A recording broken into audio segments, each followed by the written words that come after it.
ആയിഷ ബീവി റളിയല്ലാഹു അൻഹ ഒരിക്കൽ ഇങ്ങനെ ഇരിക്കുകയാണ്. അപ്പോ നബി തങ്ങൾ വന്നിട്ട് മടിയിൽ ഇങ്ങനെ കടന്നു സല്ലല്ലാഹു അലൈഹി വസല്ലം. കുറെ സമയം ഇങ്ങനെ ഇരുന്നപ്പോ നബി തങ്ങൾ ഉറങ്ങിപ്പോയി. ആയിഷ ബീവി റളിയല്ലാഹു അൻഹ ആ സമയത്ത് കരഞ്ഞു. കണ്ണിൽ നിന്ന് കണ്ണുനീരിറ്റ് വീണ് നബി തങ്ങളുടെ പൂമുഖത്ത് വീണപ്പോ ആയിഷ നബി തങ്ങൾ ഞെട്ടി ഉണർന്നു. മാലക്കി ആയിഷു, ആയിഷ നിനക്ക് എന്തു പറ്റി എന്ന് ചോദിച്ചു. എന്തേ പറ്റിയെന്ന് ചോദിച്ചു. ഞാന് പെട്ടെന്ന് ഉറങ്ങിപ്പോയത് കൊണ്ട് നിനക്ക് വിഷമായോ? നീ കുറെ സംസാരിക്കണമെന്ന് കരുതിയതായിരുന്നോ? എന്തേ സംഭവിച്ചു?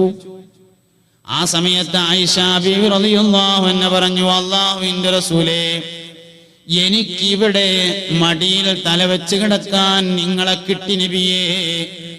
നാളെ മഹ്ശറയിൽ സ്വർഗത്തില് കോടാനക്കോടി മനുഷ്യന്മാരുള്ള സ്ഥലത്ത് ഇതുപോലെ എനിക്ക് മടിയിൽ തലവെച്ചുറങ്ങാൻ നിങ്ങളെ കിട്ടുമോ നബിയേ എന്നാലോചിച്ചപ്പോൾ എനിക്ക് സങ്കടം അടക്കാൻ കഴിയുന്നില്ല റസൂലേ എന്ന് സയ്യിദത്തുന ആയിഷ ബീവി റളിയല്ലാഹു അൻഹ പറയുന്നുണ്ട്. എനിക്ക് ജീവിതത്തിൽ ഏറ്റവും കൂടുതൽ സന്തോഷം തോന്നിയ ഒരു രംഗമുണ്ട്. എനിക്ക് ജീവിതത്തിൽ ഏറ്റവും കൂടുതൽ സന്തോഷം ഉണ്ടായ ഒരു രംഗമുണ്ട്. അള്ളാന്റെ റസൂല് എന്റെ വീട്ടിൽ, എന്റെ റൂമിൽ, എന്റെ മടിയിൽ തലവെച്ച് വഫാത്താവുകയാണ്. നബി തങ്ങളുടെ മരണത്തിന്റെ വേദനയാണെന്ന് മനസ്സിലായപ്പോ അറാഖിന്റെ കമ്പെടുത്ത് നബി തങ്ങൾക്ക് മിസ്വാക്ക് ചെയ്തു കൊടുക്കാൻ ഞാൻ ഒരുങ്ങി. മിസ്വാക്കിന്റെ തല ചപ്പിയിരുന്നില്ല, സോഫ്റ്റ് ആയിരുന്നില്ല. അതുകൊണ്ട് ഞാൻ എന്റെ വായയിൽ വെച്ച് അതിന്റെ തലഭാഗം കടിച്ചിട്ട് അതുകൊണ്ട് നബി തങ്ങൾക്ക് ഇങ്ങനെ പല്ലു തേച്ചു കൊടുത്തു. അള്ളാന്റെ റസൂല് വഫാത്താകുമ്പോ എന്റെ ഉമിനീര് നബി തങ്ങളുടെ വായിലായിരുന്നു എന്നതാണ് എനിക്ക് ജീവിതത്തിൽ ഏറ്റവും കൂടുതൽ സന്തോഷം നൽകുന്ന രംഗമെന്ന് സയ്യിദത്തുന ആയിഷ റളിയല്ലാഹു അൻഹ. വളരെ പ്രധാനപ്പെട്ട കാര്യമാണ്. ബഹുമാനപ്പെട്ട ഖദീജ ബീവി റളിയല്ലാഹു അൻഹ നബി തങ്ങളുടെ ആദ്യത്തെ ഭാര്യയാണ്, ഉമ്മഹാത്തുൽ മുഅ്മിനീൻ. അള്ളാഹു അവരുടെ കൂടെ നമ്മളെ സ്വർഗത്തിൽ ഒരുമിച്ച് കൂട്ടട്ടെ. ഖദീജ ബീവി ഭയങ്കര ഒരു സംഭവമാണ്. നബി തങ്ങൾക്ക് ഒറ്റക്കിരുന്ന് അള്ളാഹുവിനെ ഇബാദത്ത് ചെയ്യണം. ഖദീജ ബീവി ഒന്ന് പോയി നോക്കിയിട്ട് സ്ഥലം ഉറപ്പിച്ചു. നമുക്ക് പെണ്ണുങ്ങളുടെ ഒരു വിഷയത്തിൽ അഭിപ്രായം ചോദിക്കാന്നൊക്കെ പറഞ്ഞാൽ വലിയ മടിയാണ്. അതുകൊണ്ടൊന്നും പെണ്ണുങ്ങൾ അപ്പളാവുമൊന്നുമില്ല. അഭിപ്രായം ചോദിച്ചു എന്ന് എഴുതിയിട്ട് ഭാര്യയുടെ അഭിപ്രായം ചോദിക്കൊക്കെ വേണം ഒരു വിഷയം ചെയ്യുന്ന സമയത്ത്. ഒന്നുമില്ലെങ്കിൽ അവരുടെ ദ്വാങ്കിൽ നമുക്ക് ഉണ്ടാവുമല്ലോ. ഒരു വിഷയത്തിൽ ഒരാളോട് അഭിപ്രായം ചോദിച്ചു എന്ന് എഴുതിയിട്ട് മോശമാവൊന്നുമില്ല. അതൊക്കെ നമ്മൾ വെറുതെ ധാരണകളാണ്. അതുകൊണ്ട് ഉമ്മാനോട് അഭിപ്രായം ചോദിക്കുക, വാപ്പാനോട് അഭിപ്രായം ചോദിക്കുക, ഭാര്യയോട് അഭിപ്രായം ചോദിക്കുക തുടങ്ങിയ കാര്യങ്ങളൊക്കെ വേണം. അത് പള്ളി ഉണ്ടാക്കുകയാണെങ്കിലും വേണം. നബി സല്ലല്ലാഹു അലൈഹി വസല്ലം തങ്ങൾ അഭിപ്രായം ചോദിച്ചു. ഖദീജ ബീവി റളിയല്ലാഹു അൻഹ പോയി നോക്കിയിട്ട് സ്ഥലം നിശ്ചയിച്ചു. ആയിക്കോട്ടെ പറഞ്ഞു. അങ്ങനെ നബി തങ്ങൾ പോവുകയാണ്. 2 വർഷമാണ് പോയത്. ആദ്യത്തെ വർഷം പോവുകയാണ്. പോയപ്പോ ഗോതമ്പ് മാവ്, പച്ചവെള്ളം, കാരക്ക, ഉപ്പ്, 4 സാധനങ്ങളാണ് അവനെ കൊണ്ടേ കൊടുത്തിട്ട് മടങ്ങി വരും. ഇത് കണ്ടപ്പോഴാണ് ഉസാമത്ത് ബിൻ സെയ്ദ് ചോദിച്ചത്, വല്യമ്മ ഞാൻ കൊണ്ടേ കൊടുത്താ പോരെ എന്ന് ചോദിച്ചപ്പോ സയ്യിദത്തുന ഖദീജ റളിയല്ലാഹു അൻഹ പറഞ്ഞു, വേണ്ട മോനെ, എന്റെ ഭർത്താവിന് ഞാൻ തന്നെ ഭക്ഷണം കൊടുക്കട്ടെ. എന്റെ ഭർത്താവിന് ഞാൻ തന്നെ ഭക്ഷണം കൊടുക്കട്ടെ. കുറച്ചാലൊക്കെ തർക്കം ഉണ്ടാവില്ല. ഒരു 10-40 വയസ്സ് 45 വയസ്സൊക്കെ ആയി കുട്ടികളൊക്കെ വലുതായാല് മക്കളെ വാപ്പ വന്നിട്ടുണ്ട് ചോറ് വിളമ്പി കൊടുത്താളീന്ന് കുട്ടികളോട് പറയലാണ് സാധാരണ പതിവ്. അവര് ഖദീജ ബീവിനെ ശരിക്കൊന്ന് പഠിക്കണം. സൗകര്യമില്ലാത്തോണ്ടല്ല, എന്റെ ഭർത്താവിന് ഞാൻ തന്നെ ഭക്ഷണം കൊടുക്കട്ടെ എന്ന് പറഞ്ഞ് 55-ാമത്തെ വയസ്സിൽ 9.5 കിലോമീറ്റർ നടന്ന് ഭക്ഷണം കൊണ്ടുപോയി കൊടുത്തിരുന്ന ആളാണ് സയ്യിദത്തുന ഖദീജ റളിയല്ലാഹു അൻഹ. ഉമ്മഹാത്തുൽ മുഅ്മിനീങ്ങളിൽ നിന്ന് നമുക്ക് കുറേ പാഠം പഠിക്കാനുണ്ട്.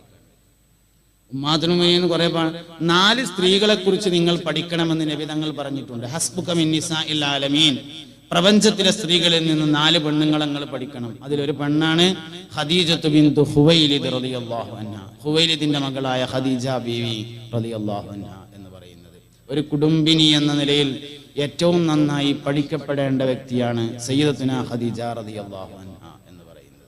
അതുകൊണ്ട് പുണ്യനബി സല്ലല്ലാഹു അലൈഹി വസല്ലം തങ്ങളുടെ ജീവിതത്തിൽ നിന്ന് കുടുംബജീവിതം പഠിക്കണം. അങ്ങനെ അതിനനുസരിച്ച് പോകാൻ നമുക്ക് സാധിക്കണം. അതാണ് ജീവിതത്തിന്റെ വിജയം എന്ന് പറയുന്നത്. ധാരണകളാണ് പലപ്പോഴും നമ്മളെ നേരാക്കും കേടുവരുത്തും ചെയ്യുക. ഇത് എന്തിന് എന്ന് തീരുമാനിക്കപ്പെടാത്തതാണ് പ്രശ്നം. കുടുംബജീവിതം എന്തിന്? കുടുംബജീവിതം യഥാർത്ഥത്തിൽ സ്വർഗം എളുപ്പമാകാനാണ് എന്ന് മനസ്സിലാക്കിയാൽ എല്ലാ പ്രശ്നവും തീർന്നു. ഒരുപാട് വിവാഹങ്ങളെയും ഒരുപാട് വൈവാഹിക ജീവിതങ്ങളെയും ചരിത്രം പരിശോധിക്കുന്നുണ്ട്. ബഹുമാനപ്പെട്ട ഗൗസുൽ ആദം സുൽത്താൻ മുഹിയുദ്ദീൻ അബ്ദുൽ ഖാദിർ ജീലാനി റളിയല്ലാഹു അൻഹുവിന്റെ മാതാപിതാക്കൾ അബൂ സാലിഹും ഫാത്തിമയും ചരിത്രം പരിചയപ്പെടുന്ന ഒരു ആപ്പിയമ്മയാണ്. നിങ്ങൾക്ക് അറിയണ കഥ ആയതുകൊണ്ട് ഞാൻ പറഞ്ഞില്ല. അത്തിപ്പഴം തിന്നത് പൊരുത്തപ്പെടിക്കാൻ വേണ്ടി പുഴക്കരയിലൂടെ പോയി അത്തിപ്പഴം പൊരുത്തപ്പെട്ട് കിട്ടാൻ വേണ്ടി ദിവസങ്ങളോളം അവിടെ ജോലി ചെയ്ത, വർഷങ്ങളോളം ജോലി ചെയ്ത അബൂ സാലിഹ് ഗൗസുൽ ആദമിന്റെ വാപ്പിയമ്മി. ഷെയ്ഖ് ബഹുമാനപ്പെട്ട മുഹമ്മദ് ബിൻ ഇസ്മായിൽ ബുഖാരി റളിയല്ലാഹു അൻഹുവിന്റെ ഉമ്മാനെ കുറിച്ച് ചരിത്രം പറയുന്നുണ്ട്. ബഹുമാനപ്പെട്ട ഇമാം ബുഖാരി റളിയല്ലാഹു അൻഹു ചെറുപ്പത്തിലെ കണ്ണ് കാണാത്ത ആളായിരുന്നു എന്നാണ്. ഉമ്മ ദുആ ചെയ്ത് അവസാനം മുഹമ്മദ് ബിൻ ഇസ്മായിൽ ബുഖാരി റളിയല്ലാഹു അൻഹുവിന് കണ്ണിന് കാഴ്ച കിട്ടിയതാണ് എന്ന് ചരിത്രം പറയുന്നുണ്ട്. സൂഫി ലോകത്ത് വലിയ ചർച്ചാ വിഷയമായ ഒരാളാണ് അബ്ദുല്ലാഹിബ്നുൽ മുബാറക് എന്ന പേരായ ആള്. വലിയ ചർച്ചയാണ് അബ്ദുല്ലാഹിബ്നുൽ മുബാറക്. അബ്ദുല്ലാഹിബ്നുൽ മുബാറക് പിന്നെ പ്രമുഖനായ ഒരുപാട് സൂഫിയാക്കളുടെ ഗുരുനാഥനാണ്. ഗൗസുൽ ആദമിന്റെ ഗുഞ്ഞത്ത് ഉൾപ്പെടെയുള്ള കിതാബുകളിലൊക്കെ അബ്ദുല്ലാഹിബ്നുൽ മുബാറക്കിന്റെ ചരിത്രം, അദ്ദേഹത്തിന്റെ വാചകങ്ങളും സ്റ്റേറ്റ്മെന്റുകളൊക്കെ ഉദ്ധരിക്കുകയും ചെയ്തിട്ടുണ്ട്. മഹാനവറുകളുടെ ചരിത്രം എന്ന് പറഞ്ഞത് നൂഹ് ബിൻ മറിയം എന്ന പേരായ ഒരാളുണ്ടായിരുന്നു. നൂഹ് ബിൻ മറിയം എന്ന് പറഞ്ഞിട്ട് വലിയൊരു പൈസക്കാരൻ്റെ ഒരു മുതലാളി. ആ മുതലാളിയുടെ തോട്ടത്തിൽ ജോലി ചെയ്തിരുന്ന അടിമയായിരുന്നു മുബാറക്ക്. ഒരു ദിവസം നൂഹ് മുതലാളി തോട്ടം സന്ദർശിക്കാൻ വേണ്ടി ചെന്നു. തോട്ടത്തിലൂടെ ഇങ്ങനെ ചുറ്റിക്കറങ്ങി വന്ന് ക്ഷീണിച്ച് ഇരുന്നപ്പോ മുബാറക്കിനെ വിളിച്ചിട്ട് പറഞ്ഞു, മുബാറക്കെ, നമ്മളെ തോട്ടത്തിൽ നിന്ന് നല്ല മധുരമുള്ള ഒരു പഴം കൊണ്ടുപോയി, എനിക്ക് കഴിക്കാനാണ് എന്ന് പറഞ്ഞു. അതിൽ മുബാറക്ക് ഇങ്ങനെ പോയിട്ട് നല്ലൊരു പഴം കൊടുന്നു കൊടുത്തു. തിന്നു നോക്കുമ്പോ ഭയങ്കര പുളിയാ. ഇതെന്താ ആളെ കളിയാക്കണത്? മധുരമുള്ള ഒന്ന് കൊണ്ടുപോവാ എന്ന് പറഞ്ഞു. രണ്ടാമതും പോയിട്ട് വേറൊന്ന് കൊടുന്നു കൊടുത്തു. കാണാനൊക്കെ നല്ല രസമുണ്ട്, പക്ഷെ ഭയങ്കര പുളിയാ. മൂന്നാമതൊന്ന് കൊണ്ടുവന്ന് കൊടുത്തു. അതും പുളിയായപ്പോ നൂഹ് മുതലാളി ചോദിച്ചു, അല്ല മുബാറക്കെ, എത്ര കാലമായി എൻ്റെ തോട്ടത്തിൽ നീ പണിയെടുക്കാൻ തുടങ്ങിയിട്ട്? ഇപ്പോഴും ഈ തോട്ടത്തിലെ മധുരമുള്ളതേതാ പുളിയുള്ളതേതാ എന്ന് നിനക്കറിയില്ലേ എന്ന് ചോദിച്ചു. അപ്പൊ പറഞ്ഞു, മുബാറക്ക് പറഞ്ഞു, മുതലാളി, ഈ തോട്ടത്തിലെ മധുരമുള്ളതും പുളിയുള്ളതും നോക്കാൻ നിങ്ങൾ എന്നെ ഏൽപ്പിച്ചിട്ടില്ല. ഈ തോട്ടത്തിന്റെ സംരക്ഷണമാണ് നിങ്ങൾ എന്നെ ഏൽപ്പിച്ചിട്ടുള്ളത്. നേരത്തെ ഉത്തരവാദിത്ത ബോധത്തെ കുറിച്ച് പറയണ്ട. ഇവിടെ വലിയൊരു സംഗതിയാണ്. ഒരു മനുഷ്യനെ ഏൽപ്പിച്ച പണിയെടുക്കുക, ഏൽപ്പിക്കാത്ത പണിയെടുക്കാതിരിക്കുക എന്നൊക്കെ ഉള്ളത്. ഉമർ റളിയല്ലാഹു അൻഹു ഒരിക്കലും മദീന പള്ളിയുടെ ചെരുവിൽ നിന്ന് കുട്ടികൾ കരയുന്നത് പോലത്തെ ഒരു കരച്ചിൽ കേട്ടു എന്നാണ്. സഹാബികൾ ചെന്ന് നോക്കുമ്പോൾ ബഹുമാനപ്പെട്ട അമീറുൽ മുഅ്മിനീൻ ഉമർ ബിൻ ഖത്താബ് റളിയല്ലാഹു അൻഹു തലയിൽ ഇങ്ങനെ കൈകെട്ടിയിട്ട് ഭയങ്കര കരച്ചിൽ. അപ്പൊ സഹാബത്ത് ചോദിച്ചു, അല്ല അമീറുൽ മുഅ്മിനീൻ, എന്തിനാ നിങ്ങൾ ഇങ്ങനെ കരയണതെന്ന് ചോദിച്ചപ്പോ കൈ ഇങ്ങനെ കാണിച്ചു കൊടുത്തു. ഇത് അങ്ങോട്ട് നോക്കി. സക്കാത്തിന്റെ മുതൽ സൂക്ഷിക്കാൻ വേണ്ടി ഏൽപ്പിക്കപ്പെട്ടതിൽ നിന്ന് 1 മണി ഗോതമ്പായിരുന്നു കയ്യിൽ.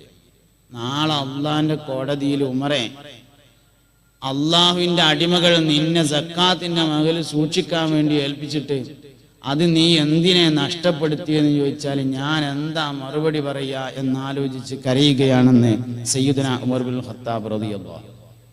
അബ്ദുല്ലാഹി മുബാറക്ക് പറഞ്ഞു, മുതലാളി, ഇവിടുത്തെ പഴങ്ങളുടെ രുചി അറിയാൻ നിങ്ങൾ എന്നെ ഏൽപ്പിച്ചിട്ടില്ല. ഇതിന്റെ സംരക്ഷണം എന്നെ ഏൽപ്പിച്ചിട്ടുള്ളൂ. അള്ളാഹുവാണേ സത്യം, ഈ തോട്ടത്തിൽ മധുരമുള്ള പഴമേതാണെന്നും പുളിയുള്ള പഴമേതാണെന്നും എനിക്കറിയില്ല എന്ന് പറഞ്ഞു. നൂഹ് മുതലാളി മുബാറക്കിനെ കൂട്ടിയിട്ട് പെരേക്ക് പോയി. വീട്ടിൽ ചെന്നിട്ട് ഭാര്യയോട് പറഞ്ഞു, ഭാര്യ സഹധർമ്മിണി, എനിക്കൊരാശയം തോന്നുന്നുണ്ടെന്ന് പറഞ്ഞു. ഭാര്യ ചോദിച്ചു, എന്താ നിങ്ങൾ ആശയം എന്ന് ചോദിച്ചു. നമ്മുടെ മോൾക്ക് നമ്മൾ കുറേ കാലമായിട്ട് ഭർത്താവിനെ അന്വേഷിച്ച് നടക്കല്ലേ. ഞാൻ ഇന്ന് തോട്ടത്തിൽ ചെന്നപ്പോ ഇങ്ങനെയൊക്കെയുള്ള ഒരു അനുഭവം ഉണ്ടായി. എനിക്ക് തോന്നാ നമ്മളെ മുബാറക്കിനെ കൊണ്ട് നമ്മളെ മോളെ കെട്ടിച്ചാലോ എന്ന് തോന്നാം. ഭാര്യ പറഞ്ഞു, ഞാനത് മോളോടൊന്ന് ചോദിക്കാം. മോളോട് ചോദിക്കട്ടെ പറഞ്ഞു. ഉടൻ തന്നെ മകളെ വിളിച്ചു തള്ള പറഞ്ഞത്, ശ്രദ്ധിച്ചു കേട്ടു ജവാബിതാണുണ്ടായത്. മക്കൾക്ക് ഗുണമല്ലാത്തതൊന്നും തന്നെ